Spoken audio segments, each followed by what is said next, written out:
From Bitcoin, blockchain or distributed ledger technology to cryptocurrencies, tokens and initial coin offerings, it seems everyone involved has something to say, but can you really trust their advice?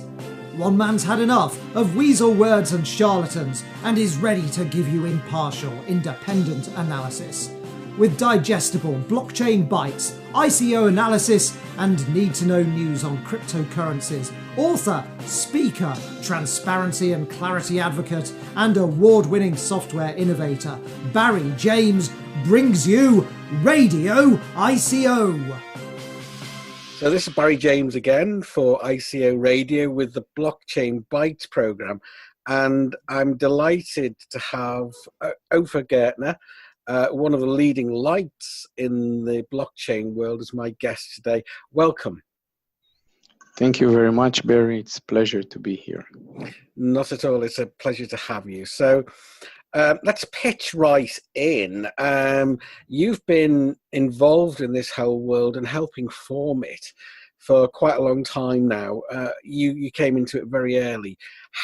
Tell us a little bit about your background, your backstory, would you? And how did that happen? How did you get into it so early? Well, I've been in the financial markets for, I think, almost 15 years maybe, but mostly focusing on fintech in the past 10 years. I've been involved in a few fintech companies and in my own startups in the past 4 years. And since blockchain has a very good relationship or association with fintech, then we've started looking at this technology several years ago. And personally myself, I've been digging more into it in the past year or a year and a half. And I don't know if it's that old, but compared to the fast growing, space, then it's considered to be quite, with some track record in this industry. Yeah, absolutely. And there's some very famous names where you've been, crucially involved, including invest.com, Stox, and we were just talking a moment or two about Buff Game. Let's kind of start nearer the beginning. Which of those came first? And tell us a bit about it, would you please? Well, as I mentioned before, I've been in the fintech industry and established invest.com almost 4 years ago, which was a portfolio management online company. We were a B2C addressing retail clients. We've built also a very nice and intuitive, friendly robo-advisor. And from that company, we started, of course, searching and looking at blockchain technology much more, and ended up building a company called Stox, which was founded at the beginning of 2017 and completed, so a very successful ICO in August 2017, which we ended up raising $33 million. And since then, we are very much involved in the industry. I've left my active position at Stox with a very great team that is now leading this product. I opened my company, Smartologic Technologies, which is assisting and leading blockchain projects. Yeah. And that's kind of how things moved, or moving still. Yeah. Great. And just going back to Stox, and that's stox.com, isn't it? To begin with, could you just outline where blockchain came into that, and how did the idea come about, and how did the token work? Well, Stox is a blockchain prediction market platform, and prediction markets associates very well with blockchain. It's also kind of reminding trading in a different aspect, but it is very similar to trading, and invest.com was a trading platform, so we have vast experience with that personally, myself and also my team. And when we've looked at the blockchain, we thought it will be a great way to start and learning this space and stepping into the prediction market space. Already we followed very good companies such as Augur and Gnosis, which were known even before Stox. And we built a platform that we feel is more focused on B2C and mass production. That was the business model.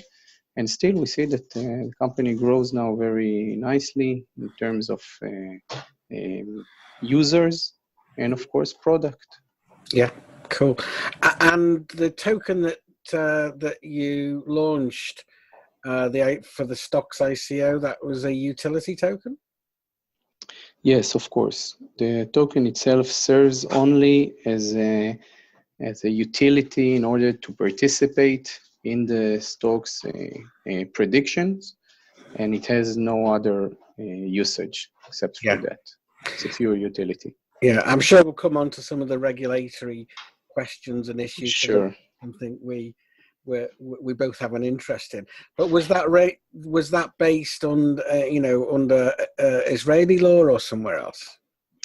No, that's a Gibraltar company. Yeah. In Israel, there's some technology guys and, of course, operational people, but Gibraltar is the main legal framework, and we use the best legal advisors there. And as you probably know, Gibraltar is kind of leading this industry now in terms of regulation, which is a main part currently from in the crypto world, of course.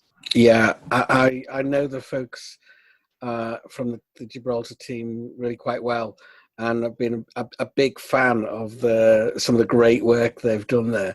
I'm sure we'll come on to that in a little bit. So from Stox, what came next?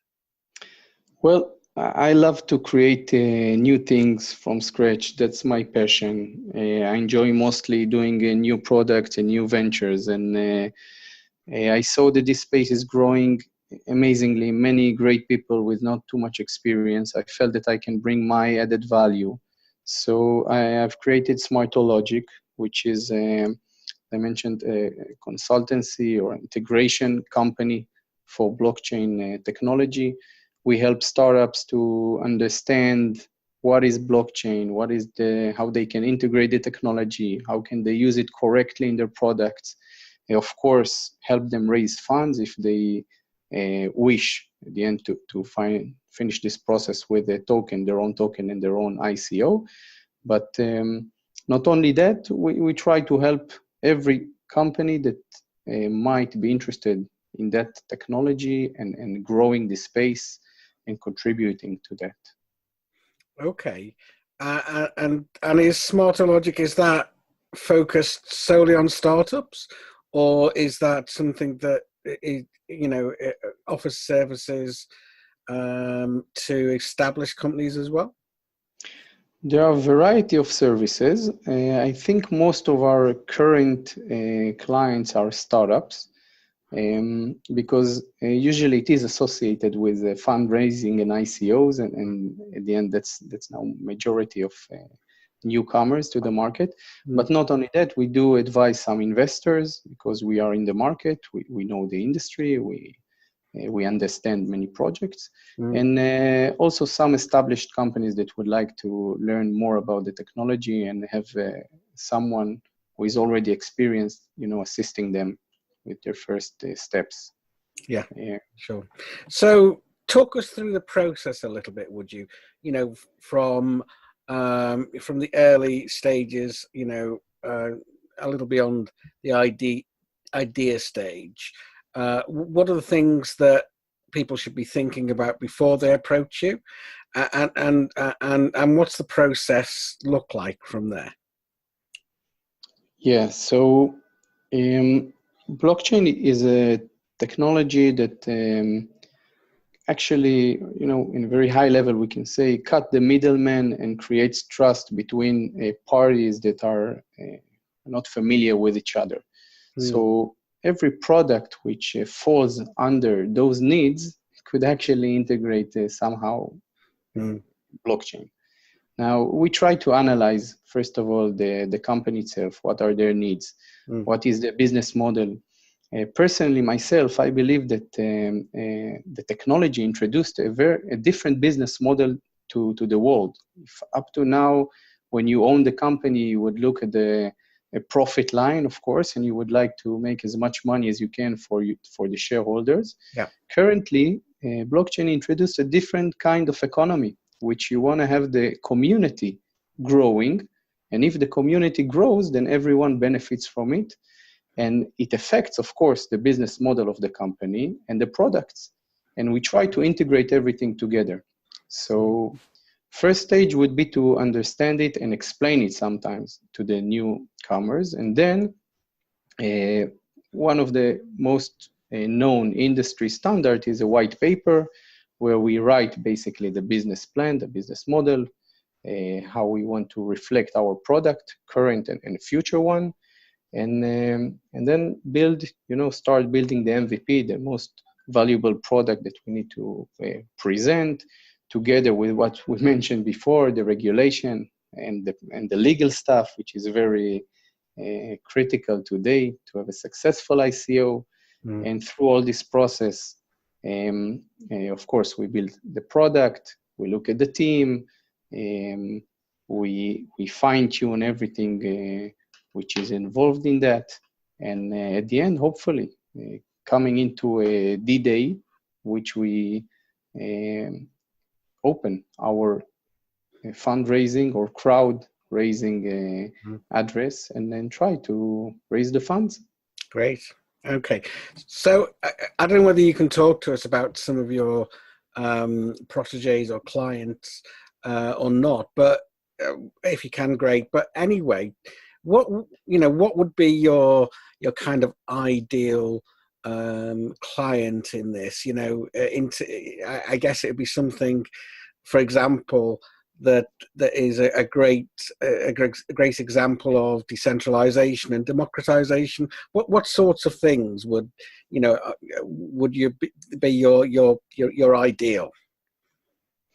Well, I think fintech startup of fintech products are very much aligned with the blockchain technology, and everything which involves fintech could go very well.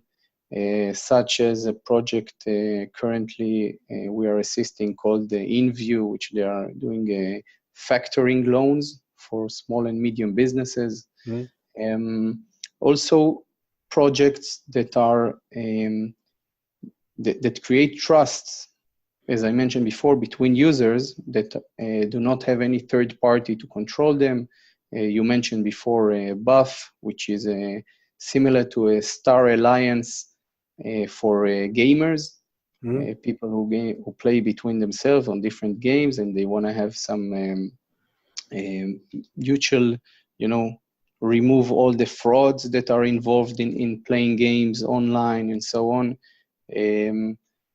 So actually, there are many things. I believe that that fintech is very much aligned with blockchain. Yeah. Generally. Yeah. I mean, you mentioned the really important subject of scams, bad actors, and those things which have played unfortunately a part. I know we have a mutual interest in regulation. As you know, part of my history is working very hard over the last few years with Parliament here to get a better regulatory regime, to introduce the innovation unit into our FCA. You've done some work in that area already, haven't you? How's that going? Yes, as I mentioned before, I come from a fintech area. I know very well MiFID, which is the EU directive, and things that are related to not to blockchain technology, but to any other financial technology. So regulators are very important in order to support technology growth and community growth, because at the end, when we want to have mass production, address the retail clients, we need someone to still make sure that everything goes correctly, and I believe that regulation plays a very important role here in the growth of blockchain. And a UK regulator introduced the sandbox, which is a very welcoming move. Gibraltar took on themselves to present the DLT regulation, which is also a great move. And I really expect that also other regulators, including Israel, which are discussing and still observing other countries, will initiate similar moves. Yeah, I'm hoping in the next week or two to introduce the minister responsible in Cyprus for their recent moves, which have gone even further, I believe, in that they've created a whole department with a remit to promote adoption of digital generally and blockchain in particular, which seems to me a very progressive step. I'm looking forward to finding out more about that.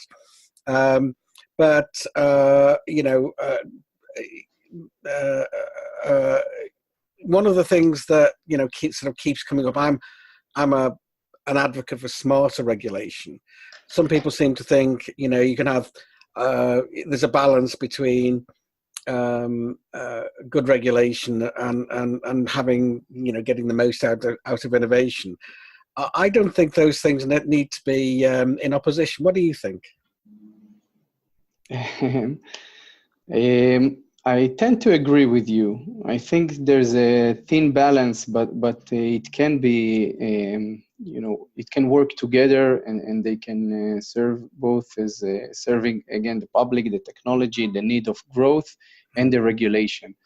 In order for that, we need to have people out there with the regulator that are open-minded and listen to people like you that take it as their job and enthusiasm to help and grow the industry. And of course, people like me from the industry that knows how things happen in the field, or let's say, and they support us. And I believe that together it can work. And yeah, that's our hope. And absolutely. And how do you see the future? What's the potential for decentralization, for democratization, and for this technology in terms of what it could do for us all?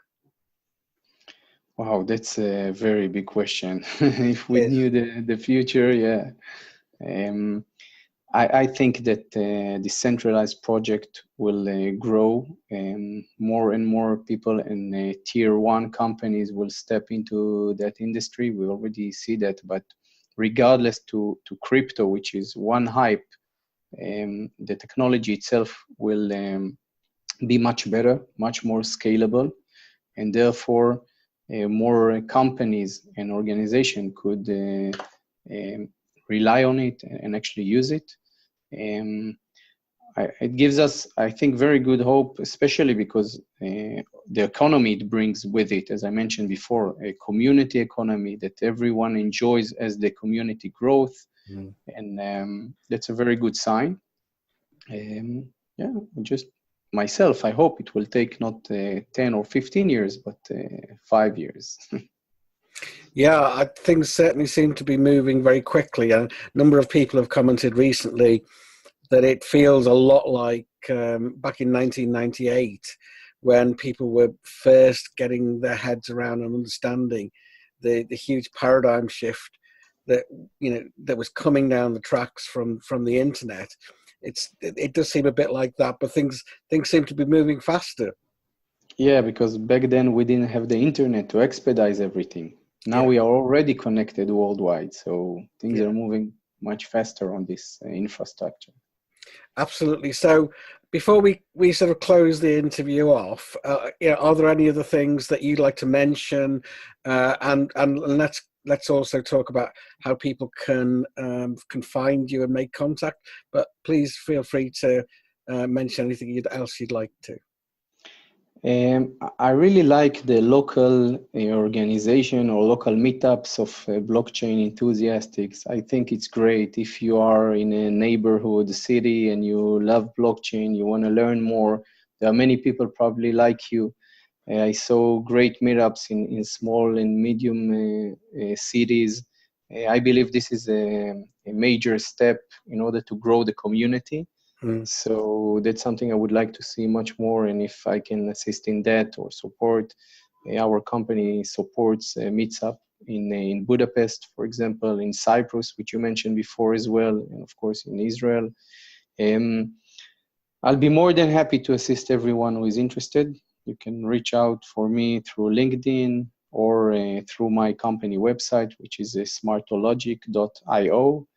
And yeah, I hope I will be able to answer everyone very fast. And if not, I will do that for sure. It might take some time. Yeah, well, we've got some interesting plans ourselves in the pipeline, working with I can't say too much just yet, a very large global network who are going to be helping create incubators locally within cities.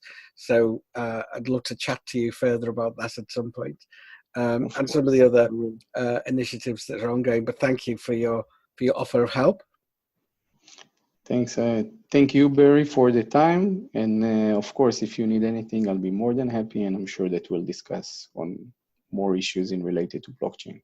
So, Ophir, Gertner, thank you so much for your time and your comments. And I look forward to talking further in the not too distant future. Thank you very much. ICO Radio was brought to you by author, speaker, transparency and clarity advocate, and award-winning software innovator Barry James.